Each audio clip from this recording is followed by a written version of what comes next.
Yesterday, we discussed some comments recently from Mike Gundy, the head coach at Oklahoma State. Let's take a listen to those. We talked about this yesterday. That's what I told the players. There's no negotiating now. Portal's over. All negotiations history. Now we're playing football. You know, the business side of what we do now is we have to have those conversations with them. You know, tell your agent to quit calling us and asking for more money. It's non-negotiable now. Start again in December. Oklahoma State announced yesterday that players will be wearing a QR code on their helmets, linking a donation page to the school's NIL fund this season. So, for anybody that I mean, he goes from saying that to then, yeah, we hate it. By the way, did we get those QR codes put on the back of the helmets? I'm just making sure so we can, make sure we get these players paid. It does feel a little bit odd. I just wonder how many players. I wonder how many players are like, hold on, dude. Like, you just told us, like, tell our agents stop calling, get back to me in December. But here's a QR code you can link and donate to our NIL fund. Whole thing's kind of wild, man. I love Mike Gundy though. He's one of the best. I mean, he tells it how it is, or at least how he sees it from his perspective. And what I like about it is this is the first team we've kind of heard of doing and being this emboldened in trying to make sure they stay amongst the rest, amongst the top in college football.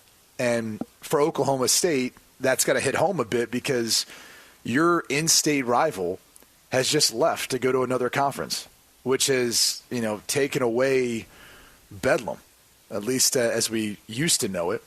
And what that would mean potentially for the conference. But that had to have been a wake-up check for a lot of Cowboys fans in watching their, hated rival, if you will, move on to the SEC and be in a safe haven. As we watch the world of college sports continue to change, Oklahoma's in a better spot than Oklahoma State. And so you've got to do these sort of creative things in order to remain at the top or competitive. And at least they're willing to do it. At least they're willing to try. So I give them a lot of credit. I know it's going to come with some criticism. I do think it literally stands in the way of the pay for play when you start putting a QR code where you can literally go donate in that moment to that fund and help out student athletes. It feels that it is pay for play. And obviously the NCAA isn't wanting to step in given the issues they faced in court anytime they do try to get in the way of NIL and where this whole thing's going.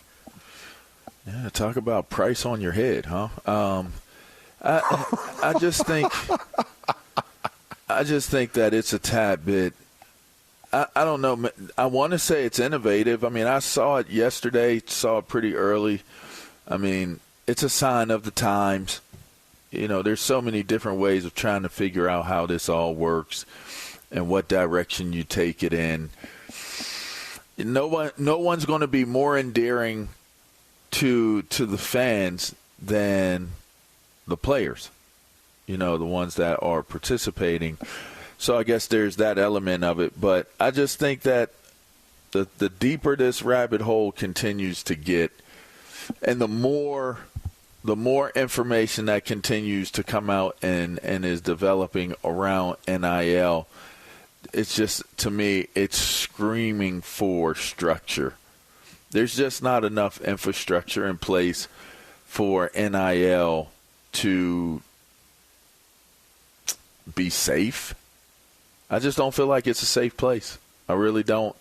And then until there are enough things structurally speaking, unless there's more in place to be able to give parameters to create I guess maybe a safer place.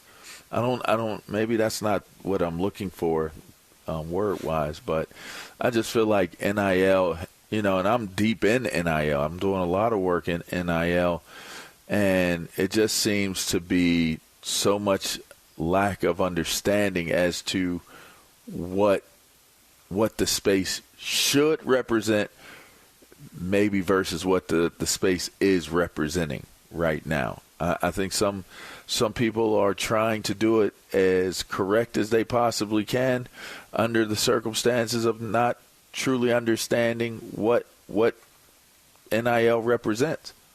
I think you're trying to do the best by your school. You're trying to do the best by the athletes. And what does that look like? What is that? Is it putting QR codes on a helmet? I mean, I don't know. I think the ultimate resolution does not exist in fundraising through the fans. I mean, it just doesn't exist there. It's going to have to come from rev sharing. It's going to have to come from TV money, if you ask me, because you're already tapping into, a resource that is using their money already. What's the minimum donation going to be? What would you guess? Like $1? Are they going to go under $1? Like, what do we think? Well, yeah, think about it. I mean, I don't know how much that stadium seats, but imagine you got a sold-out game, and I don't know if it's 60,000. Everyone donates $1. That's 60,000. You multiply that by 6 home games. There's right there $360,000. So that could go to it. They said in the release that it'll be 1.5 inches. The box on the back of the helmet, the QR code, will be 1.5 inches. They said it won't be visible from the stands, but you'll be able to do it from home on from TV. your couch. Yeah. But they'll also be able to put up with the jumbotron, I'm saying, at the games. Let me try and find attendance there. I wonder what they're.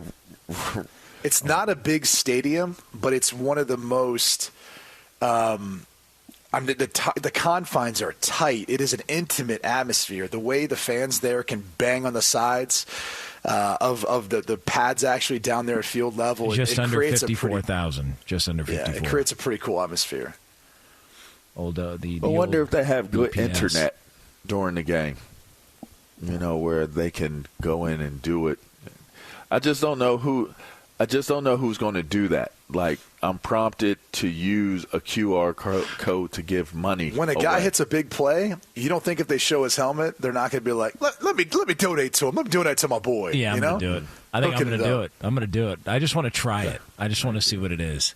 And then depending on how my bet goes on Oklahoma State, like, that'll determine how much I'm willing to donate. Like, if I win $20 on Oklahoma State on like a first quarter bet, then I'll be like, you know what? I'll give you $5 of that. And then if they cost me money, then I'll give them like $1. Just to I'll just decrease it as the game goes on. So this could be a lot of fun. It's innovative. Okay. I'm just wondering how much they could pull in a game. Like what would be, $5,000, $10,000? Like, what are we talking about here that would be worth them, putting this on and having him go back more than on his $5,000 or word? $10,000, Jonas. I don't know, man. I mean, I'm used to powerhouse programs like Hawaii. I don't know if Oklahoma State's got that kind of leverage. Are they going to have a week 0 opponent? Have we got an update on Delaware State? Yeah, have they made it there yet? Did they? What was they? I saw 10 hours late or something like that. That Delaware State was. Oh, well, it's a 10.5-hour flight, I thought. Oh, okay.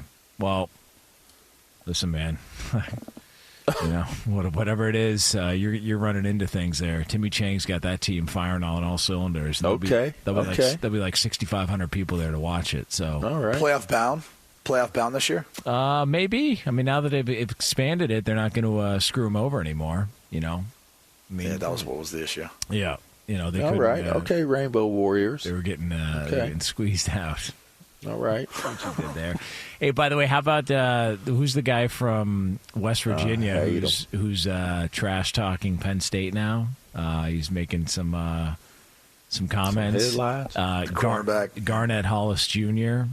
Said, quote, "Last year they ran some of the same stuff against Northwestern as they did us in week 1. They're the same team. They don't show too much respect for their opponents unless it's Michigan or Ohio State." What do you think about that, Bar? What do you think about that? I mean, he's entitled to his opinion.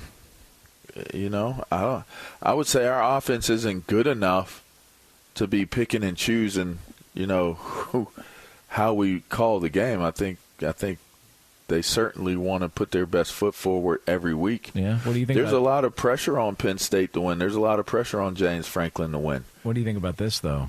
They think every team is just going to give them the game. When we go out there and punch them in the mouth and we take the life from them, that's going to be the difference.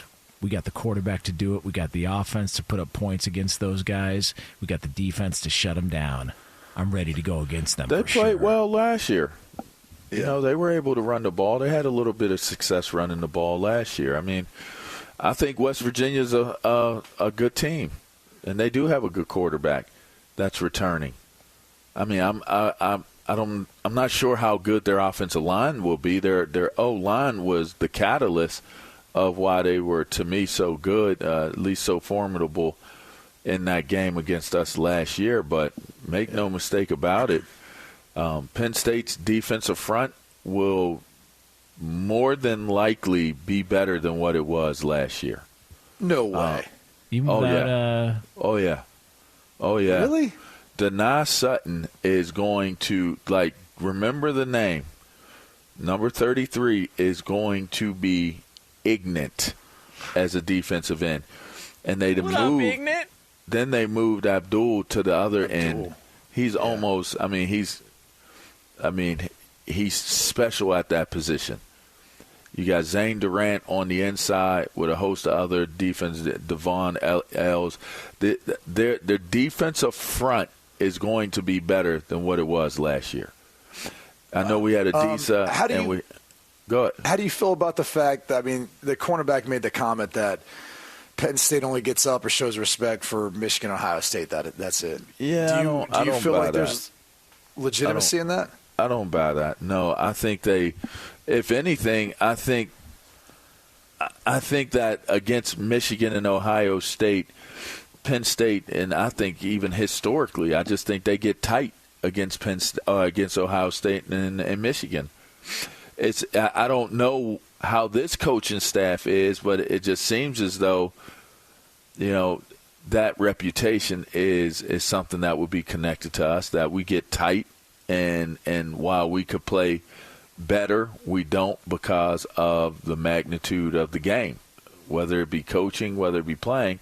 We just haven't proven that we can win those games, and I think a lot of it has to do with the way we view ourselves as it applies in comparison to those two programs in particular. But they go out there to win every week, and you can get clipped by a team like West Virginia. You can get clipped by other teams that, Wisconsin and Iowa. You can get clipped by Minnesota. I know that firsthand. Purdue, they can get you. Teams in the Big Ten can get you. Maryland could run up on you, and they could get you. So I was going to ask you, this is kind of a tricky spot, right? Especially opening week, that you're going to have to go, because that place is going to be. It's going to be rocking. Wild. Morgantown is going to be rocking. Yeah, it's going to be a good game. It was a good game last year. So I think that's kind of him trying to convince himself of something that makes it bigger to them, make it a bigger game to them. But it's a big game to Penn State. I don't think anybody's walking into this looking at it, taking it lightly as if they can't win. I've been around this team quite a bit. I've been in State College quite a bit. I've seen them practice. Man. Yeah, I've seen them practice. I've been around them. So I think they understand that they got a unique opportunity here, and none of them want to – they certainly don't want to give up a game at any point in time. That I think this is the type of group, they want to win every game. So I just think that's more so how he feels as a player. Maybe it's an inferiority complex. Maybe he just feels like Penn State thinks they're better in his mind because maybe he believes Penn State is better than them. I don't really know where the origin of him feeling that way came from, because we only played them one time. This current group, I think they've only played last year. So he doesn't even know enough about Penn State to even talk about them that way. Will you be making an appearance on the set of Big Noon Kickoff starring Rob Stone? No, I'll be there next week. I'll be there next week, all next week, but I leave on Friday. I'm going to come see Man play. So every game I can see him play, I'm going to come see him. What up, Man? Yeah. I wanted to go to Morgantown, though. I've never been there for a game. I heard that the puddle jumping parties are amazing. But but yeah, I won't be What in are those? Morgantown. I don't know. I heard they party really hard in Morgantown, man, and I heard at some point it gets a little out of hand, and people start jumping into mud puddles, and you know, one thing leads to another. I guess I don't know, but we'll have to wait and see. Yeah, well, it's going to be fun. Right around the corner, just a few days away. We got real college football.